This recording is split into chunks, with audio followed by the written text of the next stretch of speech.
Funny enough, I was working on a Lotus, a 180X. It was one of the last Lotus Elises, a factory race car, and the fuel pump went out. When we pulled the fuel pump out of the car to inspect it and test it, me and one of the other technicians realized that it was actually originally from, it shared the same fuel pump components as and this is going to sound hilarious, but a Chevy Blazer. And we were able to, for testing purposes, to make sure that that's what it was, we were able to go to AutoZone and pick up a fuel pump for a Chevy Blazer. Cost $30.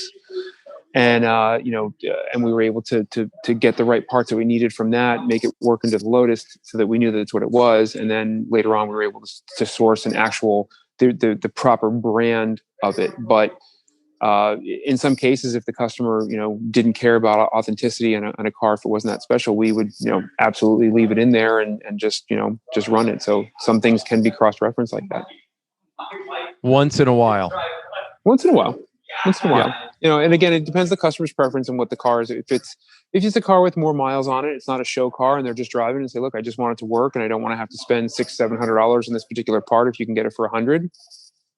And we know about it. And that's what you come to a shop like this for, is that we have the experience of being able to say, I know what's wrong with it, and, we're not going to have to spend all this time testing, it. And, I know that I can integrate this part into there. We're using a lot of vendors all over the world for things like seals and O-rings and gaskets, and having things reproduced and remade that you just can't get anymore. And we're able to take the measurements from them, send them out, and then within days get head gaskets and O-rings and things that you just can't get from the factory anymore because they don't exist. And in 3D printing, a lot of the technology with plastic, a lot of the plastic gets very brittle. I mean, anybody that's ever driven an older car knows that, so you're able to, if you can keep that piece intact enough to where they can scan it and reproduce it, they've got these carbon impregnated plastics that are UV resistant, and they're stronger than metal in most cases.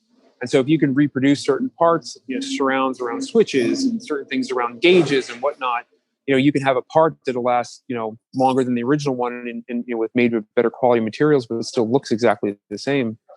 So it's kind of neat to, to be able to, have those resources and use them for something as amazing as what some of these cars are. This has been Jeff Stearns, Connected Through Cars.